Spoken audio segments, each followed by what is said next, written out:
juste avant d'appuyer sur le bouton de ta montre et de démarrer ton entraînement avec un super podcast dans les oreilles, eh bien je t'invite à aller faire un tour sur devenirtriathlète.com/livre. Tu vas pouvoir découvrir le livre Devenir triathlète que l'on a rédigé à 7 mains sous la direction d'Olivier de Scooter et dans lequel on t'explique comment devenir triathlète, comment progresser en triathlon et enfin comment performer en triathlon. Allez, on arrête de parler, c'est parti. Salut les sportifs, c'est Armano et je suis très heureux de vous recevoir pour un nouvel épisode du podcast Devenir triathlète. Aujourd'hui, on va échanger avec une triathlète. Je suis très heureux de tendre le micro à Stéphanie Trébuc. Salut Stéphanie. Salut. Comment vas-tu ? Très bien et toi ? Ça va, un peu la course, non ? Ouais. Réunion d'équipe ce matin, timing serré, comme d'hab. Voilà, là en fait c'est ta bouffée d'oxygène. Là tu peux... Ouais, c'est ça. Respire. On va parler triathlon, on va parler de toi. Normalement, c'est des choses que tu connais. T'as pas besoin de. Voilà, donc c'est plus cool.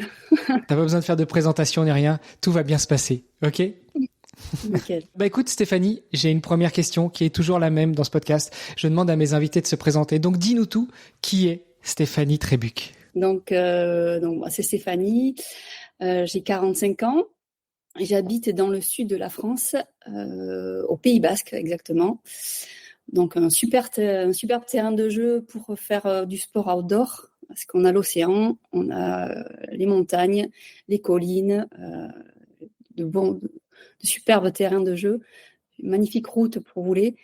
Donc voilà, j'ai 2 enfants. J'ai un enfant, un grand qui a 17 ans, qui a pas 17 ans, et un petit de 10 ans. Je travaille dans un cabinet d'assurance spécialisé dans le risque sportif. On assure en fait les sportifs professionnels dans le rugby. On assure les joueurs de Pro D2 et Top 14 essentiellement. Et ensuite dans le basketball, handball. Et on voudrait se diriger vers le sport féminin. Ça me tient à cœur. Bon alors attends, parce qu'on est sur un podcast qui parle de triathlon. Tu nous cites plein de sports professionnels, plutôt des sports collectifs. Ben, vous assurez pas des triathlètes ? Non, parce que on assure pour l'instant des sportifs qui ont une rémunération, qui ont un salaire. Et on fait de la prévoyance. Donc c'est-à-dire par exemple un joueur quand il se blesse, c'est son métier, donc il a une perte de revenus et nous on vient compléter ses revenus via la prévoyance. Donc aujourd'hui c'est surtout du sport collectif, mais on construit aussi des produits pour les sports individuels, donc ça ne saurait tarder. Oh cool. On n'était pas forcément là pour parler de ce cabinet d'assurance. D'ailleurs, tu nous as pas dit non, allez, tant qu'à faire. On balance. Sport Pro Assurance. Bon voilà, ça porte bien son nom. Mais donc on n'était pas forcément là pour parler de sport pro, mais c'est intéressant aussi, je pense, de pouvoir aborder ce sujet déjà pour savoir qui tu es, ce que tu fais dans la vie. On l'aura compris que du coup ça tourne autour du sport aussi. Et puis peut-être aussi donner des idées, des conseils à certaines personnes qui nous écoutent, qui se poseraient la question. Des triathlètes professionnels, on en a dans nos auditeurs, on en a eu comme invité. Ça veut dire quoi en fait pour toi des sportifs qui sont professionnels, qui sont salariés ? Ça veut dire en gros des sportifs qui sont là on comprend plus dans des sports collectifs, qui sont payés par leur club ? Ouais, tout à fait. Voilà, ils sont rémunérés par leur club, ce sont leur employeur. Nous, on fait du triathlon amateur, c'est notre sport, notre loisir. Sauf que eux, c'est leur métier et leur métier comporte beaucoup de risques, de blessures. Et quand ils sont blessés, quand ils ne jouent pas, c'est un trou dans la fiche de paie. Et comme les salaires professionnels dépassent le plafond de la sécurité sociale, en fait, il y a un plafonnement qui se fait. Et donc, nous, on vient compléter pour pas qu'il y ait de perte de revenus, pour que les sportifs de haut niveau puissent continuer à avoir leur train de vie et pouvoir couvrir leur famille derrière. Donc, c'est pour ça que ça se tourne surtout sur des sportifs qui sont salariés au sein d'une structure. Mais c'est vrai qu'il y en a très peu de personnes sont au courant de ce système-là. Et quand on est sportif, et surtout dans le rugby, on se dit, moi, je suis fort, moi il ne peut rien m'arriver. No pain, no gain. Voilà, c'est ça. Mais malheureusement, quand on se blesse sur des temps qui sont assez réduits, ça passe. Mais quand on est blessé 6 mois, 4 mois, 6 mois, c'est compliqué. Et on fait aussi de la perte de licence. Donc, qu'est-ce que c'est la perte de licence ? Mais quand un rugbyman ou un footballeur se blesse gravement et qu'il n'est plus jugé inapte à la pratique de son métier, On appelle ça, ils tombent en perte de licence. Donc derrière, ils touchent un capital pour pouvoir se retourner, parce que si on n'a pas prévu l'après, si on n'a pas prévu de reconversion, là, ça pose un petit problème. Donc, au-delà de l'aspect psychologique, sur l'aspect financier, ça peut s'avérer compliqué. Et du coup, vos clients, ce sont les clubs ou ce sont les sportifs en individuel? Les deux. Donc, les clubs pour l'assurance collective et ensuite les joueurs pour les gros salaires qui viennent ensuite prendre une individuelle, pour venir en complément et vraiment arriver à compléter son revenu.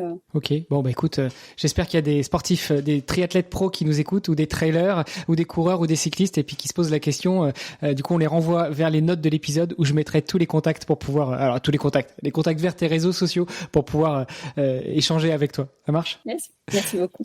Bon, donc on n'était pas là pour parler de sport pro, mais voilà, il fallait le citer. Je pense que c'était important. Mais du coup, toi, t'es là parce que t'es triathlète, n'est-ce pas? N'est-ce pas? Oui. Mais alors par hasard, triathlète par hasard et sur le tard. Alors attention, parce que j'ai déjà eu un invité il y a quelques semaines, et justement l'épisode s'appelait triathlète par inadvertance. Alors il va falloir que tu nous expliques ce que c'est qu'une triathlète par hasard. Par hasard, je ne connaissais pas du tout le triathlon. Alors du tout, et ça m'est tombé dessus quand j'avais l'âge de 28 ans. Donc avant ça, j'ai fait 10 ans de basket. Et après, je faisais surtout du sport en salle, du footing, mais jamais vraiment, à part le basket, jamais vraiment de compétition du tout. Mais le sport, j'avais la chance d'être un petit peu à l'aise avec le sport, à cause des gènes de mon papa qui était cycliste. Mais quand j'étais plus jeune, j'étais tout le temps en train de courir, mais pour le plaisir. Pourquoi? Parce que j'étais très très très très très très timide, mais timide à en être sauvage et à ne parler à personne. Et le sport, en fait, c'était mon moyen d'exister, de remplir un petit peu le réservoir de confiance en moi, de me sentir vivre. Et c'est le seul endroit où je me sentais bien. Quand j'étais jeune, voilà, vraiment timide. Bref, donc le sport m'a aidé en fait à me sortir de ça un petit peu. Et pourquoi le triathlon? Parce que je me baladais en Espagne, parce que voilà, j'habite du côté de Biarritz, donc on n'est pas loin de la frontière espagnole. Et les Espagnols, ce sont des fous de sport. Et il y a une ambiance d'ailleurs complètement folle. Ce qui est marrant, c'est que j'ai l'impression que tous les pays limitrophes à la France sont des fous de sport, mais en France, on est juste des pratiquants. Ouais. C'est le moindre petit duathlon, le moindre petit triathlon dans le petit village. On a l'impression qu'il y a tout le village réuni dehors, avec des banderoles partout, avec une ambiance extraordinaire que je n'ai pas forcément trouvée ici en France sur les petites organisations. Donc, je me suis trouvée par hasard un jour en Espagne et dans un petit village de pêche. Et là, je vois du monde, le micro à fond, etc. Je dis, qu'est-ce que c'est fou. Et je vois des gens sortir de l'eau. Non, je ne connaissais pas le triathlon. Je dis, qu'est-ce qu'ils font? Qu'est-ce que c'est? Et donc là, on m'explique que c'est un triathlon. Et donc, j'étais complètement ébahie. Et je vois une fille passer devant moi, une triathlète en train de courir avec un smile qui en disait long. Et je sais pas. Et là, je me suis dit, je veux faire ça. Et t'avais quel âge à cette époque-là? J'avais 28 ans.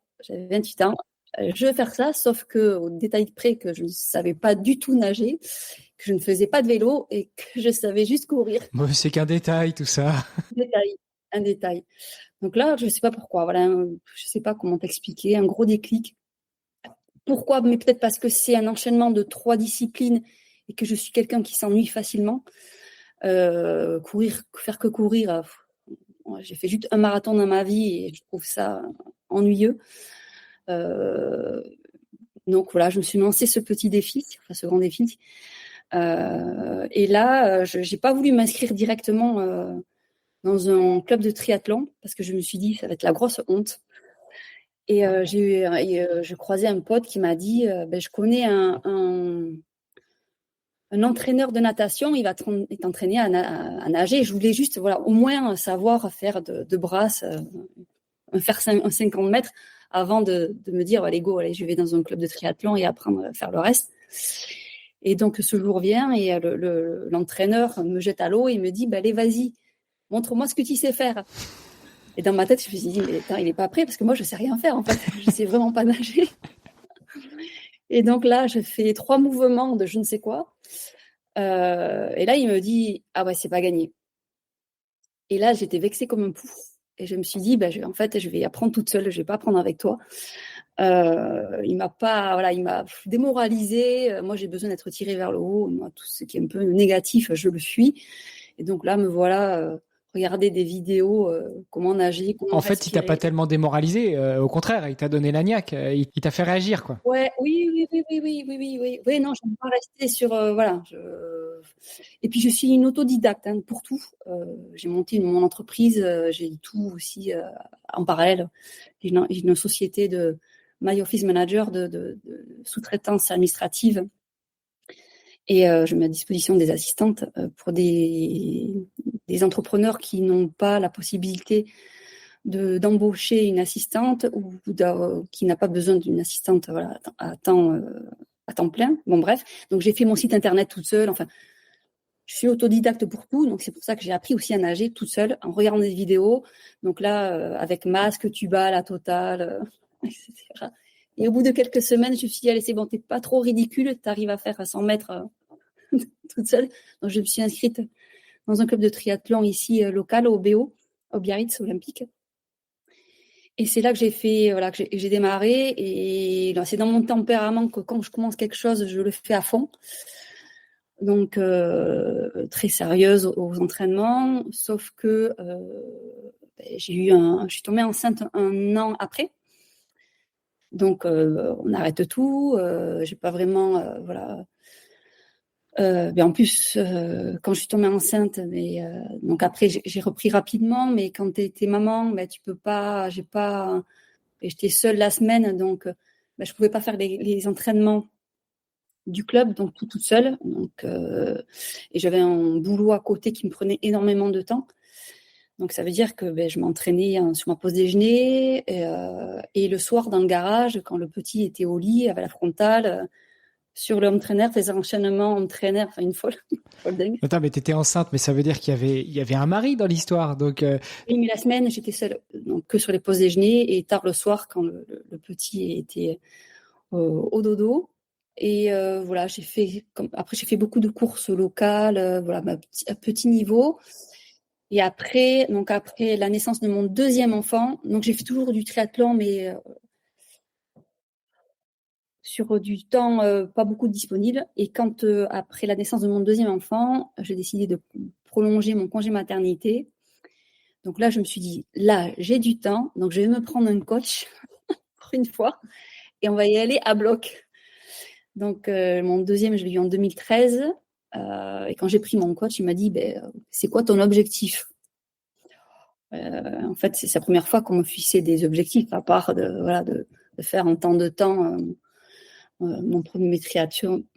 Alors, je vais peut-être un peu vite dans les étapes, mais j'ai commencé les triathlons par le S, comme tout le monde, enfin. J'ai pas passé du XS au L, j'ai fait dans l'ordre S, c'est bon, ça passe, M, c'est bon, ça passe. Et après, j'ai fait mon premier half à Aix-en-Provence en 2011, voilà, avec un entraînement assez pauvre, comme je t'expliquais, c'était sur mon temps après entre le travail et les enfants.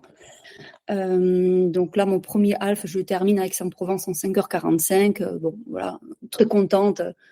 J'ai pas subi, donc top. Mais donc voilà, j'ai pris le virus du triathlon, manger, dormir, comme beaucoup, je suppose. Et donc en 2013, je décide de prendre un coach en triathlon. Et on s'était fixé tous les deux pour objectif d'avoir un titre régional en triathlon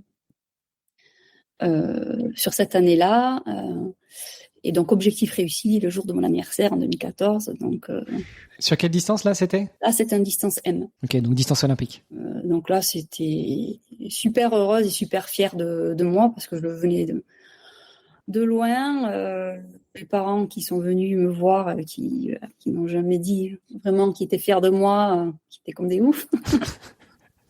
Séance émotion.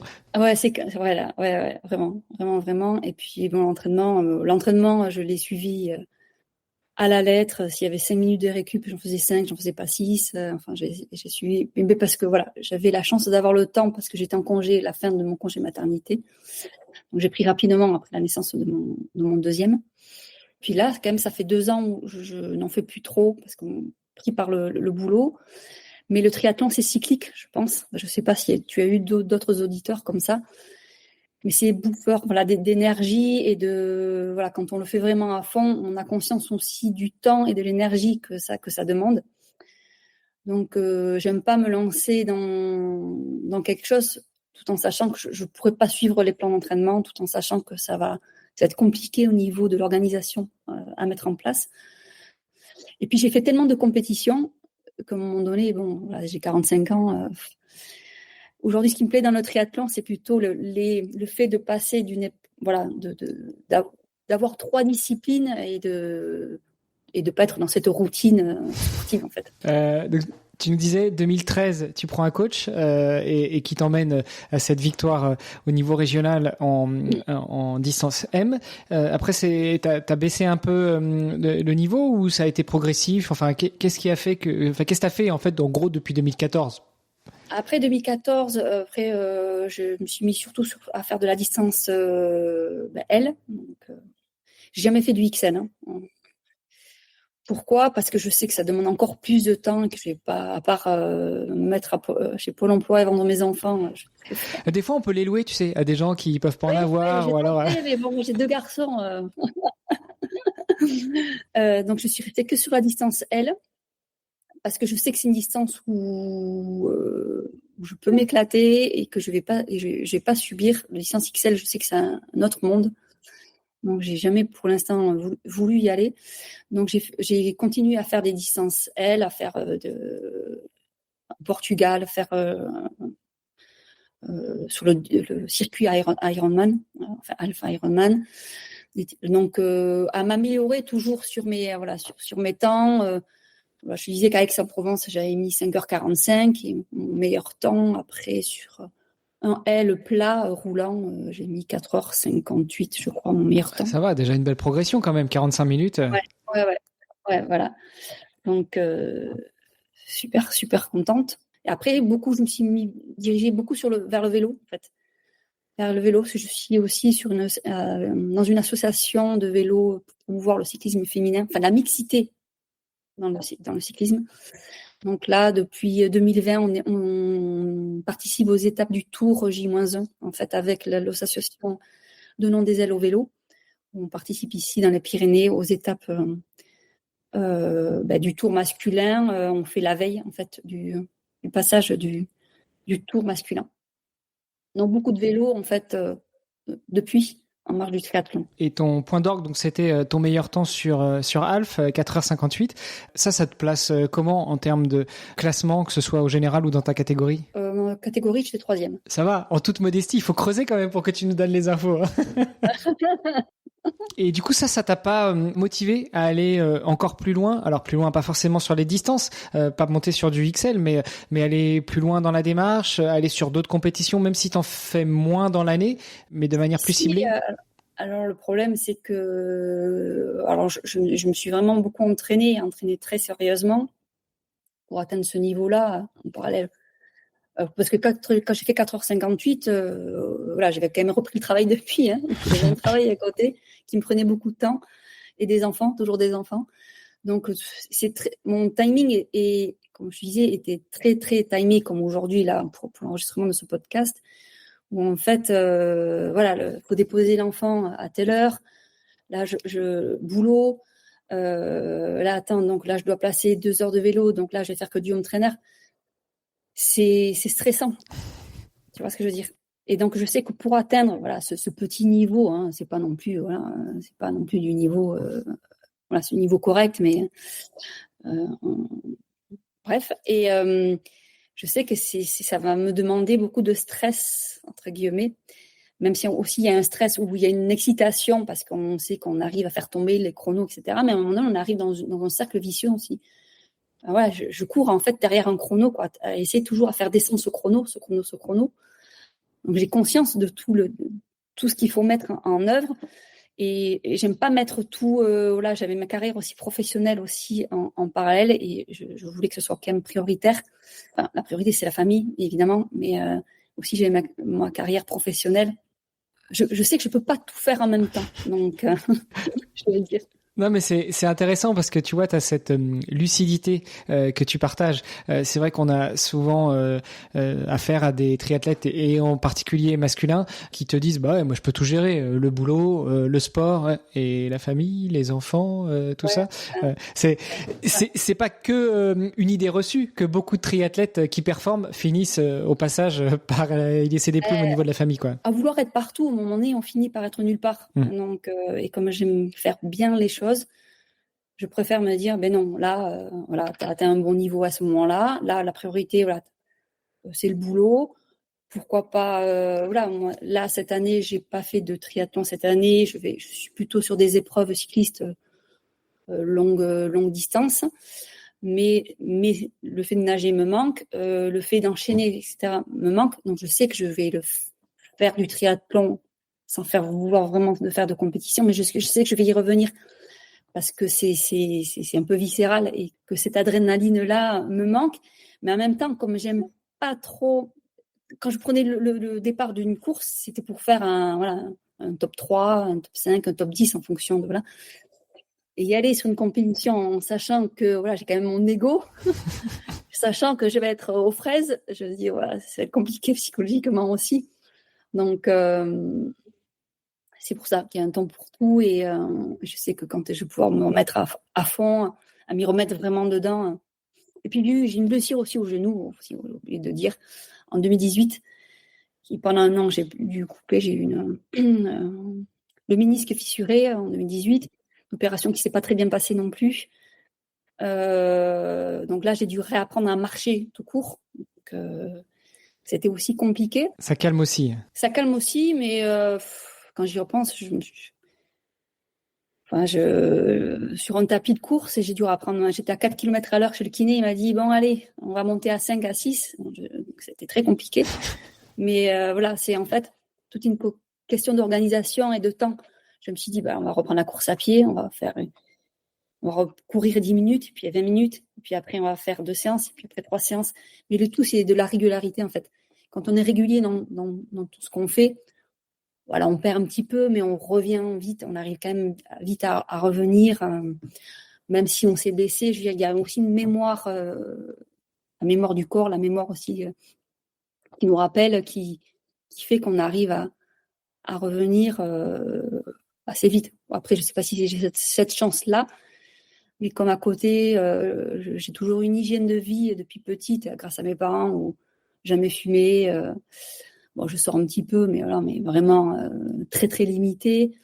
J'ai toujours fait attention à ce que je mangeais, mais enfin sans vouloir vraiment faire attention. J'aime tout ce qui est frais. Voilà, j'avais fait des études aussi en parallèle en diététique, donc je sais ce qu'il faut faire, ce qu'il ne faut pas faire.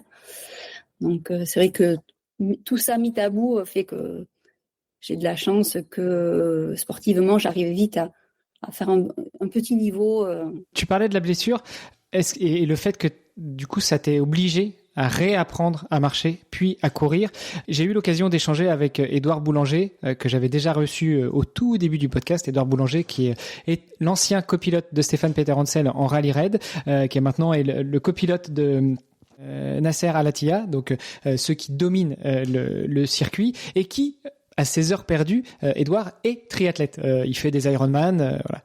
C'est un peu pour compléter sa préparation physique. Et l'année dernière, avec Stéphane Peterhansel sur le Dakar, ils ont eu un gros accident et il est resté alité plusieurs semaines. Et lui me disait que cette blessure-là avait eu l'avantage, entre guillemets, de lui faire un reset total.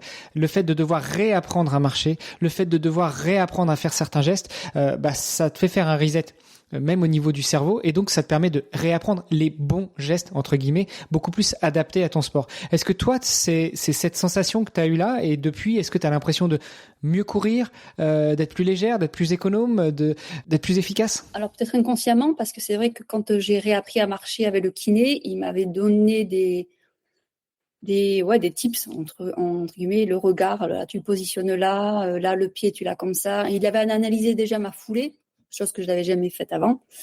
Donc effectivement, tout ça, j'ai dû lui apprendre et le cerveau a enregistré de nouveaux gestes, même si je pense que techniquement, j'avais déjà quand même à la base une chance d'avoir une bonne technique.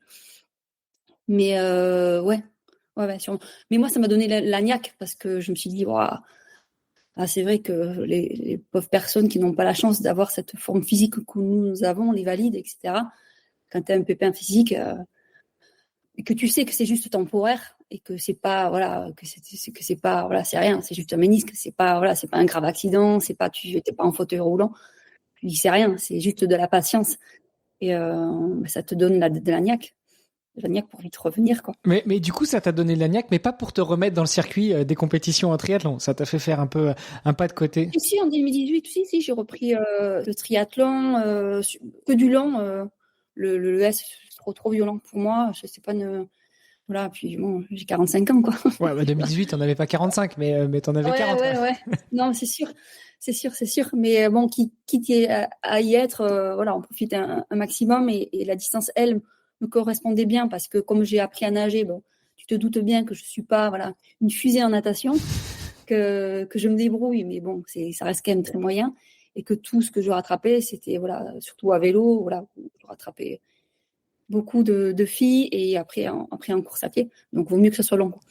D'ailleurs, tu disais que ton papa était cycliste. Est-ce que c'est lui qui t'a mis un peu un pied, non pas à l'étrier, mais sur la pédale? Est-ce que c'est lui qui te donne encore des conseils sur le vélo? Est-ce qu'il t'emmène faire du vélo? Alors, pas vraiment, parce que voilà, une famille assez pudique, je me suis assez débrouillée moi-même. Mais alors, quand mon papa a arrêté le vélo, j'étais toute petite, donc je n'ai pas de souvenirs, à part les trophées sur le buffet et les vieilles photos en noir et blanc sur ses courses. Par contre, j'ai mangé du Tour de France à la télé et sur les bords de route tous les étés. Donc c'est vrai que c'est quelque chose que j'aimais bien. Mais le triathlon et le vélo, non, mon père n'y est pour rien là-dedans. Alors je sais qu'il est très fier aujourd'hui et que sur le vélo, voilà, quand je vais le voir, il va s'occuper de mon vélo ou me donner des conseils parce qu'il est hyper technique. Il va passer 2 heures sur Internet à chercher, voilà, quel dérailleur il faut, ceci, etc. Aujourd'hui, il a 73 ans et il fait toujours du VTT. Enfin, il est passé au VTT, mais pour le plaisir, du VTT sans assistance électrique, je précise. S'il vous plaît. Voilà, s'il vous plaît. Et voilà, il fait des sorties de 40 à 60 bornes par sortie, donc ça le maintient en forme. Et voilà, donc c'est quelque chose quand même qu'on partage aujourd'hui. Donc là, ça fait 2 ans que tu as laissé un peu le triathlon de côté, tu nous disais, sortie de Covid. Oui, mais donc du coup, sortie de Covid, parce que j'étais inscrite moi au LALF à Nice pour le Covid. J'avais fait, je sais plus si j'avais fait le Portugal ou pas. Enfin bref, il y avait eu des reports. Mais du coup, en 2020, avec l'association de vélo, on avait réussi à faire quand même pendant le Covid.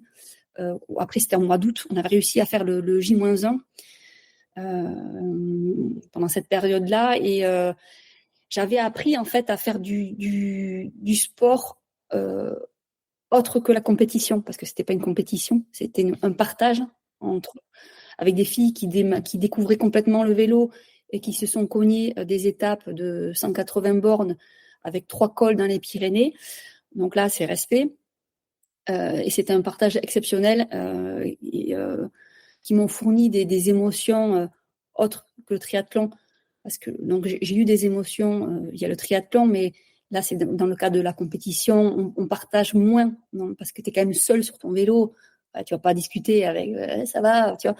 Alors que ouais, surtout qu'en théorie, normalement, t'as pas le droit. Hein. À partir du moment où ça commence à devenir un peu long, t'as pas le droit d'être à côté de quelqu'un ou devant ou derrière. Hein. Exactement, voilà, ou taper la discussion, voilà, en course à pied, tu es quand même seul.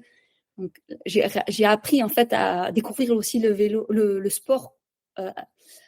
Autrement qu'à travers la compétition, parce que finalement, depuis mes 28 ans, j'ai fait énormément de compétitions, à faire que ça tous les week-ends.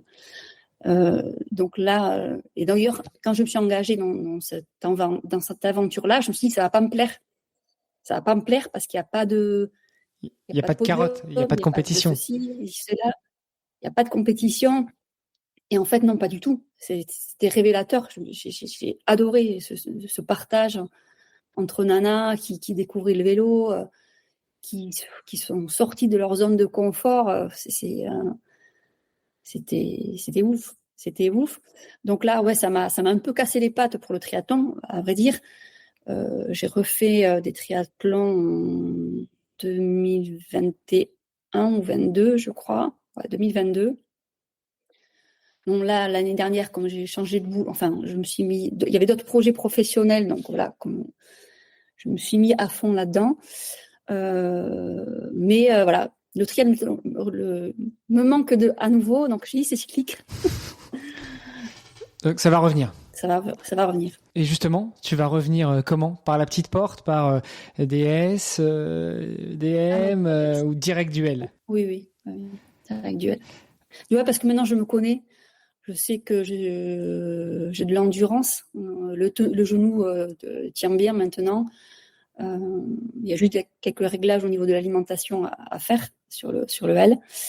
Mais oui, si quand j'aurai repensé surtout du L. Ok, et du coup avec un objectif particulier, un objectif de podium, un objectif de qualification pour les championnats du monde de Alpha Ironman ou de la compétition gentille juste pour aller te confronter aux autres et essayer de gagner? Alors, un peu des deux, je pense.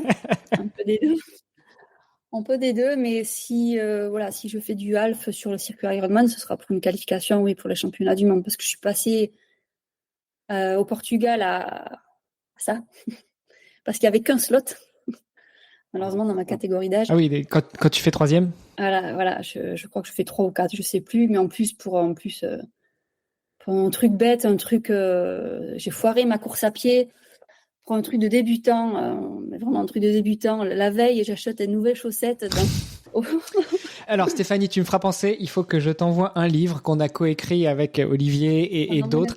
Et l'une des phrases principales que je mets dans mon chapitre, c'est « On ne teste rien en compétition ». Non, mais en plus, je le sais, mais j'ai trouvé trop super ces chaussettes. On y est super bien. Je sais pas qu'est-ce qui s'est passé. Je sais pas pourquoi. C'était un signe du destin. Je sais pas. Je devais pas être qualifiée. Je devais pas prendre un avion. Mais j'ai fait une super natte pour une fois. Un énorme vélo. La course à pied sur le circuit de Cascais au Portugal. C'est un circuit qui est très vallonné en course à pied.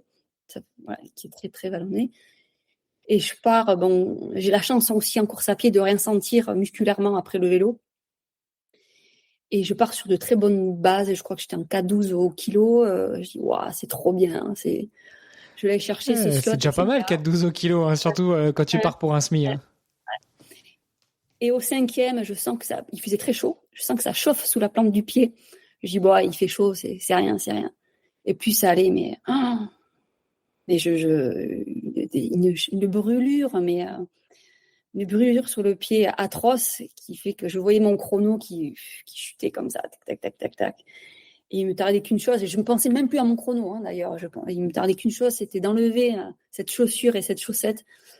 Donc j'avais une énorme ampoule sous la plante du pied, quoi. Donc c'est ballot, quoi. Tout ça parce que tu t'es dit, tiens, si je changeais de chaussettes. Non, mais n'importe quoi. Alors que je teste toujours tout avant, l'alimentation, la diète, la position vélo. Mais là, non. Ce jour-là, non. Ce jour-là, ça voulait pas. Bon, ouais. Voilà. T'as pas eu ton slot, donc au moins ça te fixe un objectif pour plus tard.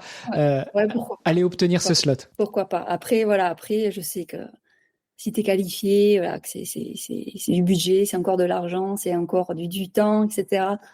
C'est plus pour sa fierté personnelle que d'y aller, tu vois, finalement.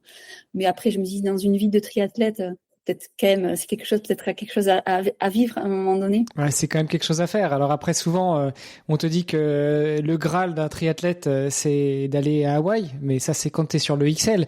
Mais effectivement, quand t'es sur des distances L, déjà aller chatouiller les championnats du monde Alpha Ironman dans la distance, enfin dans le label Ironman, c'est quelque chose, quoi.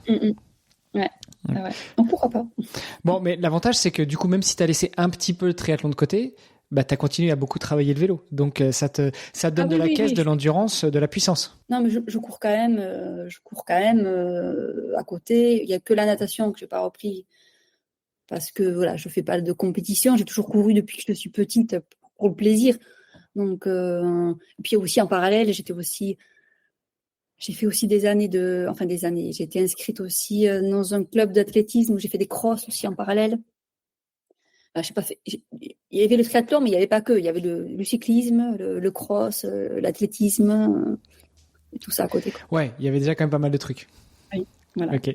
Qu'est-ce que tu tires comme enseignement, justement, de ces années de 28 à 43, où tu as pratiqué le tri?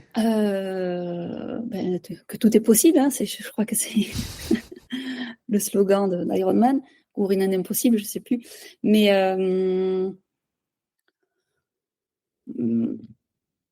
en fait, chaque fois que quand tu as un objectif, en fait, que tu te donnes les moyens et que c'est organisé, en fait, que tout est possible. En fait, que tout est possible.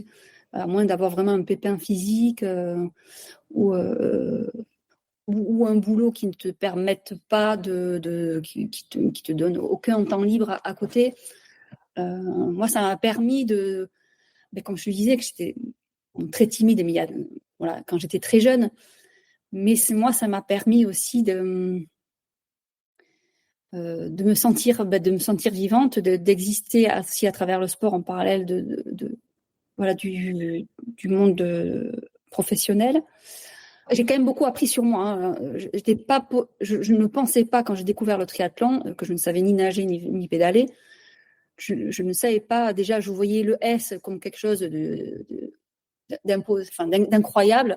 Et quand on met un pied dedans, voilà, une fois que tu fais le S, après, voilà, tu dis, je vais faire du M, après du M, du L. Quand jamais j'aurais pensé que j'étais capable de pouvoir enchaîner rapidement, d'arriver à ces distances-là, en sachant qu'avant, voilà, je n'avais pas un passé non plus de sportive au niveau de la compétition. Je ne pensais pas en être capable. Donc, c'est une fierté. Je pense que c'est fier. Et puis qu'aujourd'hui, moi, je banalise le triathlon, mais chaque fois que je dis que je fais du triathlon, on dit waouh, c'est génial. Moi, je trouve pas si génial que ça, parce que je pense que c'est un petit triathlon distance S, quelqu'un qui est sportif, je pense qu'il en est capable. Voilà, si on nous montre 2-3 tirs, c'est ce que je pense. Mais après, je sais pas. C'est pas mal pour une triathlète sans le vouloir. C'est ça. Et du coup, tes gamins, 10 et 17, hein, si j'ai bien noté, 2 garçons, ils sont déjà triathlètes dans l'âme? Le grand, oui, a fait du triathlon, le petit. Après, il n'arrivait. C'était du stress pour eux, les compétitions. Enfin, le grand surtout, parce que le petit n'en a pas encore fait. Il a fait des duathlons juste. Donc, ils font du sport co, tous les deux. Mais moi, je veux pousser en rien du tout. Surtout, rien du tout. Parce que je vois beaucoup de parents, surtout dans le sport co, comme ils ont raté quelque chose eux-mêmes, ils essayent à travers leurs enfants de vivre ce qu'ils n'ont pas vécu. Donc, moi, c'est pas du tout ce que j'ai envie de leur imposer. Donc, ils font ce qu'ils veulent, ce qui leur plaise. Ils testeront. Enfin, le grand a déjà testé, mais je sais qu'ils sont très fiers de moi et que plus tard, je mets une petite pièce sur le fait qu'ils s'en feront plus tard. Bon, écoute, on met une petite pièce avec toi et puis on peut déjà prendre date si tu veux. On leur dira de venir nous faire un petit coucou dans le podcast dans quelques années. Comme ça, on fera un épisode en famille, maman et les garçons. Ça marche? Comment est-ce que tu as progressé tout au long de cette carrière, entre guillemets, d'amateur en triathlon? Tu l'as dit au début, t'as commencé à apprendre à nager toute seule. Merci YouTube et les tutos. Merci notre génération Internet. Et comment tu passes du tuto sur YouTube à la mise en pratique dans l'eau? Parce que faut déjà avoir bien conscience de son corps, bien conscience de ses appuis, bien conscience du geste qu'on est en train de faire. Alors, je suis quelqu'un qui parle pas beaucoup dans la vie de tous les jours, mais qui observe beaucoup. Donc, ça, c'est ton passé de timide. Ouais, c'est ça. Donc, mon passé de timide fait que j'observe beaucoup, en fait, les gens, et j'ai une chance de pouvoir analyser facilement des situations ou analyser des personnes. Et que ce soit à la télé ou à l'entraînement, quand le coach, donc quand je suis arrivée en club de triathlon, là, les consignes qu'il donnait, je me disais pas, ah non, il comprend rien. Voilà, je prenais vraiment au pied de la lettre ce qu'il disait. Et j'avais fait un stage de triathlon aussi en Espagne avec, je crois que c'était Ménard, où on nous filmait dans la piscine. Et c'est vrai que de se filmer, surtout en natation, on se voit pas en fait. Et j'ai appris beaucoup en fait. On me voyait en nager, et j'ai dit oh là, c'est une catastrophe. Là, j'ai la main qui fait comme ci, qui fait comme ça. Mais je pense que c'est peut-être chez les filles. Je pense que chez les filles, on est très appliquées. Je sais pas. Mon coach en 2014 m'avait dit que c'était un régal de m'entraîner parce que j'étais très appliquée, que j'appliquais vraiment à la lettre son plan et que j'ai jamais fait de volume, j'ai toujours voulu faire de la qualité. Donc je sais que mes cours de séance étaient courts, mais je faisais beaucoup de qualité voilà, sur ces trainings-là. Et j'ai jamais fait m'entraîner tous les jours à faire du volume tous les jours, c'était calculé, là j'avais vraiment un bon plan aussi d'entraînement, hein, merci le coach. J'aime pas m'entraîner en mode aléatoire par contre, c'est-à-dire allez je vais courir pour aller courir, je vais aller faire du vélo pour aller faire vélo. Non, c'est toujours un sens derrière et c'est toujours calculé et voilà les entraînements croisés etc. Je pense que je l'avais compris aussi. Donc cette méthodologie-là et après cette assiduité ont fait que j'ai très vite progressé. Et tu es resté avec le même coach toutes ces années de pratique ou tu as évolué? Non. J'ai commencé avec Cyril Amiot, 2013, très très bon coach. Et ensuite, je me suis entraînée avec... il va m'en vouloir s'il m'écoute, le prénom. C'est puis Optimise Perf, qui est sur Bordeaux. Aussi, très très bon, où j'avais fait un test sur vélo également, qui m'a permis de tomber le chrono et de tomber en 4h58 sur le half. Mais c'est vrai que j'ai besoin, comme mon timing est serré, j'ai besoin d'avoir un coach qui me dit, voilà, ta séance, elle est décomposée comme ça, tu me donnes je donnais mon planning, je dis, voilà, le temps je peux te libérer tant d'heures, voilà mes contraintes familiales, voilà mes contraintes professionnelles. Et donc là, et c'est vrai que c'est quand même du luxe de ne pas avoir à réfléchir, se dire, alors attends, qu'est-ce que je vais faire comme séance, quand est-ce que je la case, etc. Le dimanche soir, en fait, j'avais déjà mon planning pro, familial et sportif de caser. Donc, je l'avais en tête, je l'avais mémorisé, et donc j'étais prête déjà, en fait, psychologiquement, à aller encaisser tout ça, quoi. Mais c'était, voilà, je sortais du bureau, j'arrive ici, comme Superwoman, on se change, tenue de casquette, tap, je pars faire ma séance, je reviens, douche, j'avale mon truc, je repars au bureau, voilà, voilà, donc j'aime pas perdre mon temps, mais là, pour le coup, ça peut sembler, on s'est dit, waouh, c'est triste comme vie, mais c'est pour ça qu'on peut pas le faire tout le temps, parce que maintenant j'apprécie, voilà, le vendredi soir, je me dis, bon, j'ai pas de séance, je vais aller boire l'apéro, voilà, et mon chéri, dehors. Tu vois. Une grenadine, évidemment, hein, évidemment. Non, pas du tout. Vin, alors absolument pas. Vin, bière, pas de souci. Et c'est pour ça que s'entraîner vraiment, enfin, comme moi j'aime m'entraîner sérieusement, je peux pas le faire tout le temps parce que il y a la famille aussi et que c'est très demandeur, c'est énergivore et que ça peut être stressant et frustrant. Si j'arrive pas à faire mes séances, ça me frustre. J'ai horreur de la frustration, donc c'est pas bon.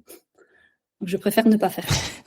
Écoute, je pense que c'est super inspirant tout ce que tu nous délivres et notamment pour les femmes qui écoutent, mais aussi pour les hommes. Hein. Il y a aussi des papas qui s'occupent de la famille. Il y a aussi des papas au foyer. Voilà. Et là, je lève la main. En ce moment, je suis papa célibataire pour quelques semaines. Madame est partie en déplacement, donc voilà, je suis un super papa. Ouais. Tu vois, c'est marrant cette propension à dire ouais, je suis un super papa. Mais en fait, vous êtes déjà des super mamans. Vous n'avez pas besoin de le crier sur tous les toits, mais. On est comme ça, non, on n'a pas besoin de crier sur tous les toits, mais il faut faire attention aux enfants parce que donc je sais qu'ils sont fiers Enfin, tous les enfants de parents sportifs sont fiers de leurs parents, mais faire attention qu'ils aient pas une overdose et se dire allez, ça y est, pas encore faire son vélo et moi je passe à la trappe. Tu vois. Donc j'essaye quand même toujours. Alors je dis voilà, j'ai donné du temps pour vous, on a fait ça, cette sortie, etc. Mais voilà, en contrepartie, maman, pour bien se sentir, elle a besoin d'aller faire son vélo, elle a besoin de faire sa sortie parce que vous avez besoin d'avoir une maman heureuse. Et pour que maman elle soit heureuse, il faut qu'elle fasse son sport. Exactement. Voilà, donc il faut trouver c'est une question d'équilibre. Je t'avais promis qu'on ferait pas trop long, donc on arrive tout doucement à la fin de l'épisode. Le podcast s'appelle Devenir triathlète et la question signature de ce podcast, c'est justement, à ton avis, Stéphanie, comment, et surtout quand on a commencé à 28 ans, comment devenir triathlète ? Il faut être amoureux du triathlon. Être amoureux du triathlon. Enfin, moi, c'était une passion. Et donc, quand on est passionné, on se donne plus de limites, que ce soit financier ou sportif. Donc, devenir triathlète, il faut y aller avec le cœur. Il faut pas y aller pour prouver quelque chose à quelqu'un. Peut-être pour prouver à soi-même, c'est déjà pas mal. Mais il faut pas le faire pour les autres, il faut le faire pour soi. Voilà, je pense que moi, mes définitions, c'est celle-là. Écoute, je la valide. Hop, tac, tu vois, il y a la petite coche validée. Écoute, c'est nickel. Pour terminer, allez, même si je remettrai les infos dans les notes de l'épisode, où est-ce qu'on te suit, où est-ce qu'on t'encourage, où est-ce qu'on te met des, entre guillemets, coups de pied aux fesses pour que cette année ou l'année prochaine, ce soit l'année de ton retour, de ton comeback au triathlon? Alors, sur Instagram, donc mon pseudo, c'est Nini Blondie. Ok. Blondie par rapport aux cheveux, tout ça. Ça marche. Et puis Nini, comme Stéphanie, mais voilà. Nini Blondie, de toute façon, je remettrai tout ça dans les notes de l'épisode. Et puis, je t'ai trouvé aussi via LinkedIn, où tu as un profil beaucoup plus pro quand même. Plus pro. Je parle pas trop de triathlon, mais les seules fois où j'ai posté des choses de triathlon, c'est là que... Il y a un intérêt, il y a un attrait. Super. Et puis, même si l'épisode n'est pas sponsorisé et même si on n'était pas forcément là pour en parler, tu nous rappelles le nom de ton cabinet d'assurance spécialisé dans l'assurance et la prévoyance des sportives et sportifs de niveau professionnel. Donc, c'est Sport Pro Assurance. Et donc, il y a une page LinkedIn et Instagram aussi depuis peu. Ok, super. Écoute... Vous invite à liker. Allez, on va tous aller liker, toutes les auditrices et tous les auditeurs du podcast. S'il vous plaît, cliquez sur le lien en bas dans les notes de l'épisode et puis allez liker les pages LinkedIn et Instagram. LinkedIn, si vous savez pas ce que c'est qu'on n'est pas de la même génération, mais c'est pas grave, vous allez sur Insta. Bon, super. Merci beaucoup, Stéphanie. Bonne journée. Merci à toi. Je te laisse aller enfiler ta tenue de Superwoman pour aller jumper dans une nouvelle réunion au boulot. Et puis, bon entraînement. Ah non, on est vendredi. Ce soir, c'est apéro, c'est ça? Exactement, avec les enfants. Apéro avec les enfants. Super. Merci, Stéphanie. À bientôt. Merci. À bientôt. Merci d'avoir écouté cet épisode jusqu'au bout. N'oubliez pas de rejoindre notre groupe Facebook pour discuter avec les invités, commenter et poser vos questions. Et Olivier et moi, nous vous répondrons dans un prochain épisode. À la semaine prochaine. Salut les sportifs.